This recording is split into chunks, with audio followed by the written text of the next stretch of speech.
adalah seorang kepala keluarga yang hidup di suatu desa.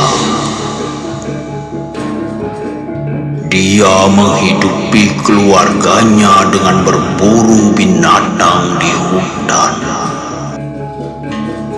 Dia sangat ahli dalam berburu dan selalu pulang dengan hasil yang memuaskan. Hasil buruannya sering dijual dan sebagian lagi untuk kebutuhan makan keluarganya.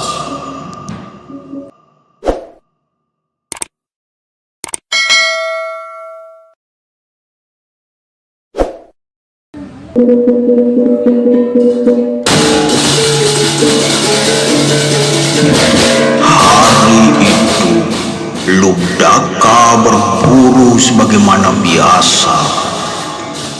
Dia terus memasuki hutan, tetapi tak satu pun binatang buruan yang ditemuinya. Lubdaka terlihat mulai gelisah, tetapi dia tidak putus asa. Masih terus melanjutkan perburuannya tanpa kenal lelah. Aneh, pada kemana binatang-binatang di hutan ini? Sudah tengah hari tak satu pun terlihat di hadapanku. Sepertinya hari sudah menjelang sore. Aneh. Sudah aku jelajahi semua bagian hutan ini, tetapi belum ada hasil. Mengapa binatang-binatang itu betah di dalam persembunyiannya ya? Lubdaka masih belum patah semangat. Dia masih melanjutkan langkahnya hingga malam pun turun. Hari sudah gelap dan aku belum mendapatkan apa-apa. Kalau aku pulang ke rumah sekarang, pasti pagi hari aku baru nyampai. Belum lagi suasana sangat gelap. Bisa-bisa aku nyasar atau mendapat musibah nanti. Aku menginap saja di hutan ini. Mudah-mudahan istri dan anak-anakku tidak kebingungan mencariku. Lubdaka rebahan di atas batu. Tiba-tiba terdengar suara harimau.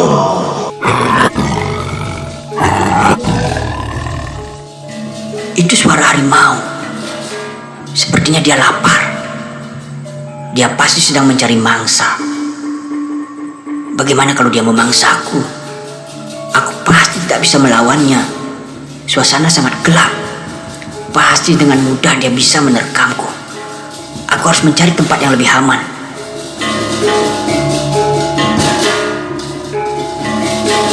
Nah, itu ada pohon bila yang tinggi.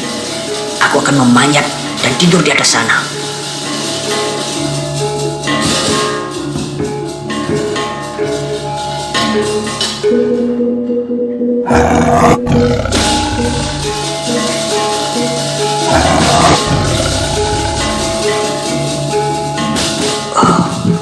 Syukur aku sudah di atas. Lubdaka merebahkan tubuh di atas dahan. Pikirannya mulai gamang. Sesekali dia menoleh ke bawah. Ketakutan mulai muncul dalam pikirannya.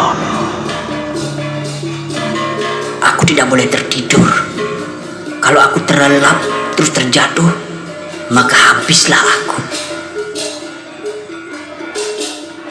Ia resah dan gundah. Badannya pun tak bisa tenang.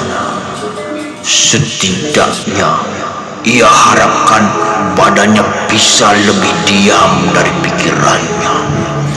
Itulah yang terbaik bagi orang yang dalam persembunyian.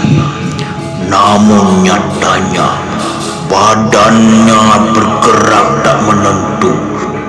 Lubdaka berusaha untuk begadang. Segala gaya dicobanya agar tidak tertidur. Sesekali ia terlihat mengantuk, tetapi tersadar lagi.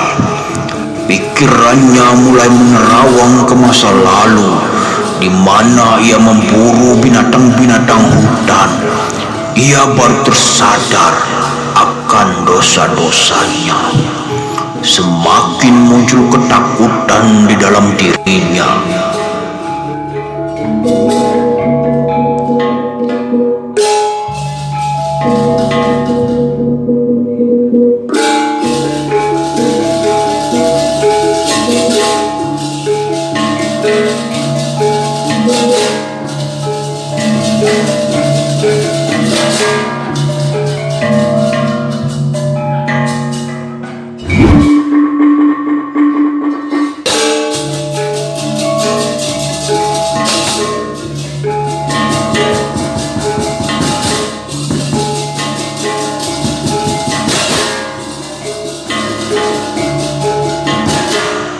Semakin muncul ketakutan di dalam dirinya.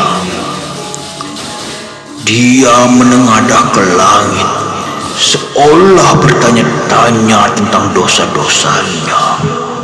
Air matanya menetes keluar. Tidak sengaja, tangannya memetik daun bila, memainkan seperti wayang.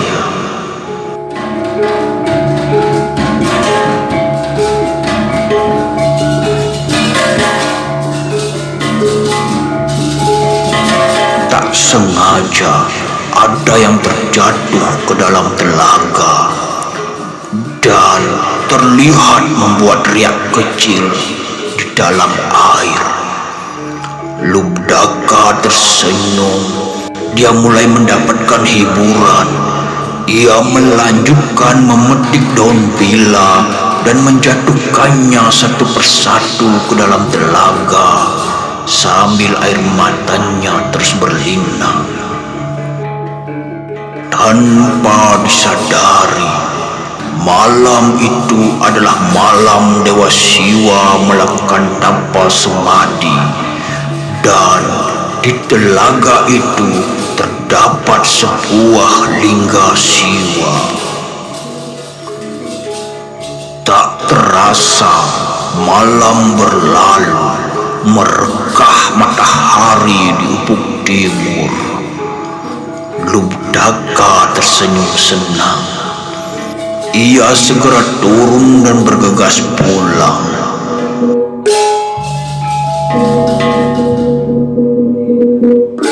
Suamiku, mengapa engkau baru pulang? Kami menghadirkanmu. Aku bermalam di hutan. Kemarin tidak satu pun binatang buruan yang aku temui. Aku mencari-cari sampai lupa waktu, hingga kemalaman. Dan aku tidak berani pulang, takut dimangsa binatang buas. Mulai sekarang, aku mau berhenti saja jadi pemburu. Aku mau jadi petani saja. Mengapa bisa begitu? Semalam aku baru menyadari, berburu itu adalah perbuatan dosa. Semalam aku terbayang rusa-rusa yang aku bunuh, dan anak-anak mereka kehilangan induknya. Bagaimana mereka bisa bertahan hidup? Dan bagaimana kalau itu terjadi padaku? Siapa yang akan menjaga anak-anakku? Lubdaka melanjutkan hidupnya sebagai petani untuk menafkahi keluarganya. Mereka bahagia.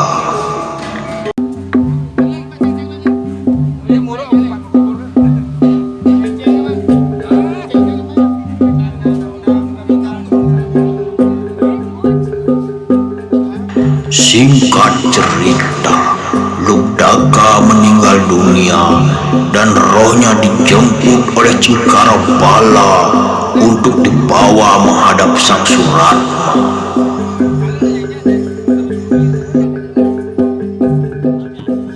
Lubdaka, sepanjang hidupmu kau pernah berlumur dosa memburu binatang-binatang tak berdosa. Sudah ribuan binatang hutan yang kau ambil nyawanya. Sekarang saatnya kau menanggung dosa-dosamu dengan menjalani hukuman di kawah Candra di muka. Wahai Suratma, aku membebaskan Lubdaka dari dosa-dosa berburunya. Tetapi Dewa yang Maha Mulia, dia telah mencabut ribuan nyawa binatang-binatang tak berdosa. Memang benar, tetapi dia telah melakukan penebusan dosa tanpa dia sadari.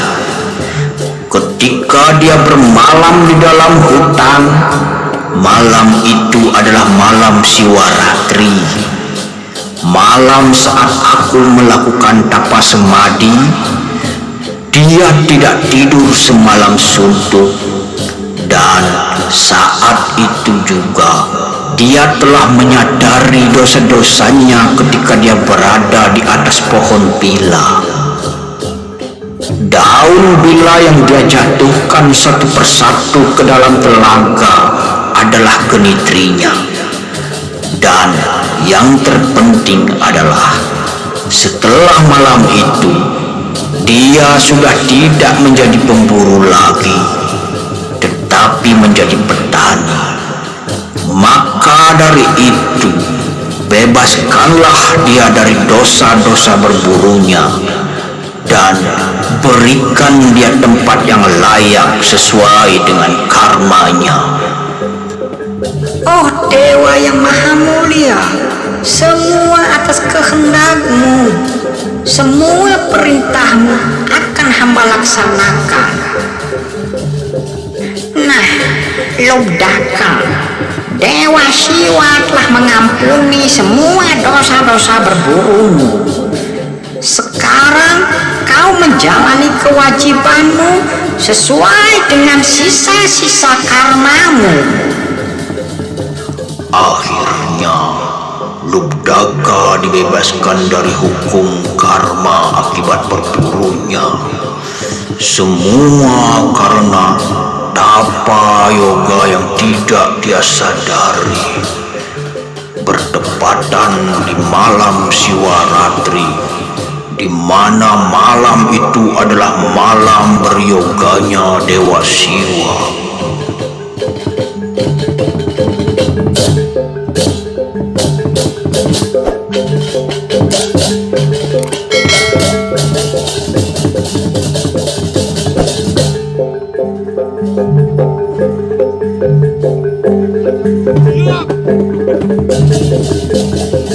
Yeah.